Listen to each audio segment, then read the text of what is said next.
ہوتا یہ ہے کہ ہم بہت آسانی سے بگڑ جاتے ہیں. بچے میں ہوتا ہے, انسان کی طبیعت میں ہے. اگر آپ بچے کو شروع سے جیسے ہی رونا شروع ہو چاکلیٹ دے دیں, رونا ابھی بس شکل بننے والی ہے, جیسے بادل آئے ہیں, تھوڑے سے آثار آئے ہیں, بارش سے پہلے آپ نے فوراً بار بار دے دی, کیا ہوتا ہے؟ بگڑتا ہے کہ نہیں؟ اب تو عادت ہے, اب تو دھمکیاں دے کے روئے گا. اب نہیں دو گے تو بدتمیزی کرے گا. لینے کے دینے پڑ جاتے ہیں نا.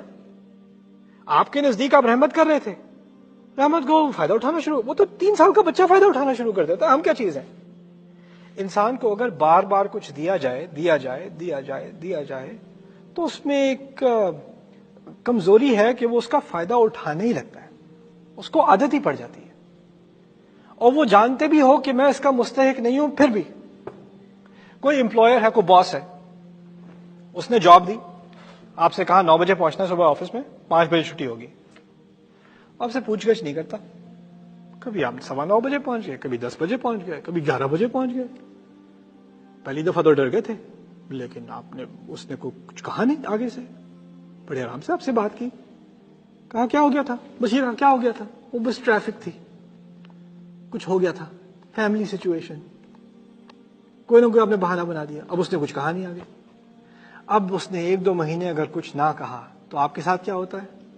9 بجے تو وہ بس ایک سجیشن ہے, کوئی رول تھوڑی ہے. بلکہ یہاں تک نوبت آتی ہے کہ جب وہ کہے کہ 9 بجے پہنچ جانا, تو آپ آگے سے کہتے ہیں میں نہیں پہنچ سکتا, مجھے کچھ اور کام ہے ابھی. الٹا آپ سر پہ چڑھ جاتے ہو. اور پھر وہ اگر آپ سے کہے کہ دیکھو میں تمہیں آرام اسلوب سے آسانی سے بتانے کی کوشش کر رہا ہوں, تمہیں وقت پہ آ جانا چاہیے, لیکن تم نہیں مان رہے, اب تمہیں میں وارننگ دے رہا ہوں کہ اگر 1-8 ہفتہ یہ مزید ہوا تو مجھے تمہاری جاب لینی پڑے گی. کیسا ظالم باس ہے, دیکھو ذرا, میں نے کیا کچھ نہیں کیا اس کمپنی کے لیے اور یہ مجھے فائر کرے گا. آپ کے ساتھ نرمی کی گئی, لیکن پھر ایک دفعہ عادت پڑ جائے اور پھر تو خرابی اپنی تھوڑی نظر آنی ہے. اب مجھ سے کیوں لیا, مجھے کیوں وارننگ دی؟ حد ہوتی ہے. ویسے مجھے پتا ہے سارے باس ایسے ہی ہوتے ہیں. پھر اس کے کیڑے نکالنا باقی کو ورکرز کے سامنے, یہ ایسا ہی ہے, اس کو نہیں پتا یار کیا مصیبت ہے. ویسے یہاں پہ نا کیا جواب ہے, کیا بتاؤں, اللہ ہی مالک ہے. یہ ہے ہیومن نیچر, فائدہ اٹھانا. اب مجھے آپ یہ بتائیں, اللہ تعالیٰ نے کتنے نعمتیں دی ہیں؟ دیتا ہی جاتا ہے. پھر آپ کی بڑی خواہش تھی کہ آپ کے بچے کی ریزیڈنسی آپ کے شہر میں ہو جائے, یا آپ کی بڑی خواہش تھی کہ یہ والا گھر مل جائے, یا بینک یہ لون اپروو کر دے, یا یہ والی گاڑی ہو جائے, یا پتہ نہیں کیا خواہش ہوتی ہے انسان کی, یا وہ وہاں پہ رشتہ ہو جائے, یا اب نہیں ہوا وہ, یا امتحان پاس نہیں ہوا. پتہ نہیں کس بات کا غصہ ہے اللہ کو, کیا گناہ کیے تھے ہم نے کہ ہمیں اس کی سزا مل رہی ہے. ایسے الفاظ نکلنے شروع ہو جاتے ہیں اللہ تعالیٰ کے بارے میں, جیسے ہوتا ہے تمہارے لیے تو تم بیچارے, تمہارے لیے تو کچھ کیا ہی نہیں اللہ نے, تمہیں تو بھولا ہوا ہے بالکل. وہ نہ تمہاری دل کی دھڑکن کا خیال رکھا, نہ تمہاری سانسوں کا خیال رکھا, نہ تمہاری حفاظت کی جب تم سو رہے ہوتے ہو, نہ جب تم گاڑی چلا رہے ہوتے ہو, نہ تمہارے ارد گرد فرشتے ہوتے ہیں جو تمہاری گاڑی کو ٹکر نہیں لگنے دیتے. وہ یرسلوا علیکم حفظا, نہیں, اس نے کیا کیا تمہارے لیے؟ تمہیں تو وہ اپلیکیشن ہی اپروو نہیں ہوئی, ساری زندگی تمہاری خراب کر دی اس نے. اتنی جلدی انسان ناشکرا بن جاتا ہے نا, اتنی جلدی. ایک مصیبت آتی ہے, ربی احانن, قرآن کہتا ہے میرے رب نے تو بس بےزتی کر دی میری. تھوڑا سا امتحان لیتا ہے بس, اس کو تو مجھ سے پتہ نہیں کیا نفرت ہے, کیا مصیبت ہے. دیکھیں جی اللہ کا شکر ہے, لیکن کیا کہہ سکتے ہیں, بس وہ امتحان ہی لیتا رہتا ہے. اب کیا کر سکتے ہیں, دنیا ہے ہی مصیبتوں کے لیے. یہ سوال پوچھا گیا انسان سے, تم کون سی نعمتوں کا انکار کرو گے؟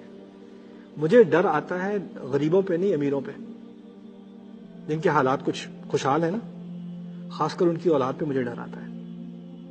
جب کھلونا مانگو مل گیا, جب ویڈیو گیم مانگو مل گئی, جب نئے کپڑے مانگے مل گئے, جس پارٹی میں جانا ہے جاؤ, جس ٹرپ پہ جانا ہے جاؤ, ہر چیز مل رہی ہے. بچے کو ایسی عادت پڑتی ہے 15-16 سال کی عمر میں, کون سی ویڈیو گیم اس کے کمرے میں نہیں ہے, کون سا فون نہیں ہے اس کے پاس، کون سا انٹرنیٹ کنیکشن نہیں ہے اس کا، سب چیز ہے، لیکن اس سے زیادہ ناشکرا، کھانا سامنے، I don't like it, I don't want to eat this. Fridge بھرا ہوا، کوئی شکر نہیں. اچھا وہ نہیں ہے، چھوڑو دفع کرو، میں نہیں. کھانے کے معاملے میں، کپڑے کے معاملے میں، باہر جانے کے معاملے میں، بچی آپ سے 16 سال کی بچی، کون سی نعمتیں، آپ کے دادا دادی کو تو ان چیزوں کی ہوا بھی نہیں ہوگی جیسی لگژریز آپ نے اپنے بچوں کو دی ہیں. اور وہ بچی وہ کہے گی کہ میں نے اپنی دوست سہیلی کے گھر جانا ہے، اور آپ منع کر دیں کہ نہیں وہ وہاں نہیں جا سکتی، وہ بہت دیر تک جائیں گے باہر، مجھے نہیں پتا کون لوگ ہیں. یو روئن مائی لائف، آپ نے میری ساری زندگی برباد کر دی. I wish I was dead. I have the worst parents. میرے سب سے زیادہ برے والدین ایسے میرے اتنے. دوسری طرف ایک اسی عمر کی بچی کہیں پاکستان میں کسی پنڈی میں کسی پشاور میں کہیں پہ، اس کو عید میں ایک بوٹی کھانے کو ملے گی، وہ اتنی خوش، میں نے پتا کہ بیف کھایا تھا، وہ اتنی خوش. ایک ہی چپل اس کے پاس، اسی کو دوبارہ سی کے چلاتی ہے، پھر ٹوٹ جاتی ہے، پھر سی لیتی ہے اس کو، اس میں وہ خوش. اور ایک طرف یہ، اور میں بتا رہا ہوں جب یہ میزان الٹا ہوگا نا تو اس نے امیر ہونا ہے. یہاں فقیری ہوگی کہ یہاں شکر گزاری نہیں تھی. انسان کو شکر گزار ہونے کی بہت ضرورت ہے. ہمارے ارد گرد جب نعمتیں ہوتی چلی جائیں تو عادت پڑ جاتی ہے، جیسے لگتے ہیں کہ ہم اس کے مستحق ہیں. میں تو اس بات کا مستحق ہوں کہ کھجور میٹھی ہو، میں اس بات کا مستحق ہوں کہ ہوا اچھی چل رہی ہو، میں اس بات کا مستحق ہوں کہ تمام میرے ارد گرد جو ماحول تیار کیا گیا ہے وہ میرے لیے مجھے خوشی دینے والا ہو. تھوڑی بارش ہو جائے میرا موڈ خراب، تھوڑی گرمی ہو، بڑی گرمی، مصیبت. یہی تو ہم بن چکے ہیں. اب تو ہر چیز ہماری مرضی کی ہونی چاہیے. اے سی نہیں چل رہا، آؤٹ ہو گیا. یہاں تو لوڈ شیڈنگ نہیں ہوتی، کبھی اے سی یونٹ خراب ہو گیا، گاڑی کی ایئر کنڈیشننگ نہیں چل رہی، ٹریفک میں پھنسے ہوئے ہیں. کتنی جلدی انسان ناشکری پہ اتر آتا ہے، کیا مصیبت ہے. فَبِأَيِّ آلَاءِ رَبِّكُمَا تُكَذِّبَانِ، کون سی قدرتیں اللہ تعالیٰ کی ہیں جس کو تمہاری خدمت میں اس نے گرایا ہوا ہے، تمہارے مزے کے لیے اہتمام کیے ہوئے ہیں. کن کا انکار کرو گے؟ کن کا انکار کرو گے؟ اتنا گہرا سوال پوچھا نا انسان سے. اگر تم میں شکر گزاری ہوتی تو تمہیں اس قرآن کی مٹھاس سمجھ میں آتی. اگر تمہیں شکر گزاری نہیں ہے تو اس قرآن کو اوپر سے نیچے تک پڑھ لو، کچھ نہیں پلے پڑنا. جب ہمارے 16 سال کے بچوں میں شکر گزاری نہیں ہوتی، میں نے دیکھا شکل پہ نظر آتی ہے. بیٹھے ہوئے جی سنڈے اسکول میں کہ قرآن کی کلاس میں کہ بیٹھے ہوئے سگریٹ چنگم چبا رہے ہیں، وہاں قرآن کی بات ہو رہی ہے، دین کی بات ہو رہی ہے، آخرت کی بات ہو رہی ہے، رسول کی بات ہو رہی ہے. ان کے دماغ میں ایک ہی لفظ ہے، واٹ ایور.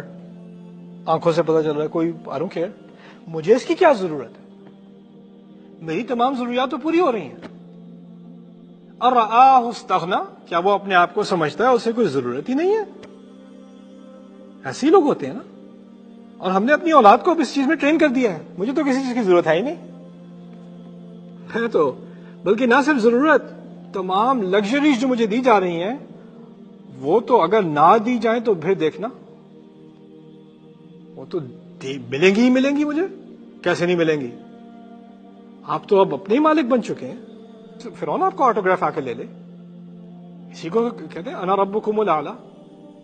جب رسول صلی اللہ علیہ وسلم نے آخرت کی علامات میں سے کہا تھا کہ عورت اپنی ہی مالک کو پیدائش دے گی، آپ دیکھ لیں کیا ہو رہا ہے آج. آخرت کی نشانی تھی نا. فَبِأَيِّ آلَاءِ رَبِّكُمَا تُكَذِّبَانِ. وہاں تو یہ قریش سے بات ہو رہی تھی، لیکن ان کے ذریعے ہم سب سے بات ہو رہی ہے. ہم سب کو بتایا جا رہا ہے قرآن کی مٹھاس تب تک نہیں آئے گی جب تک شکر گزاری نہیں آتی.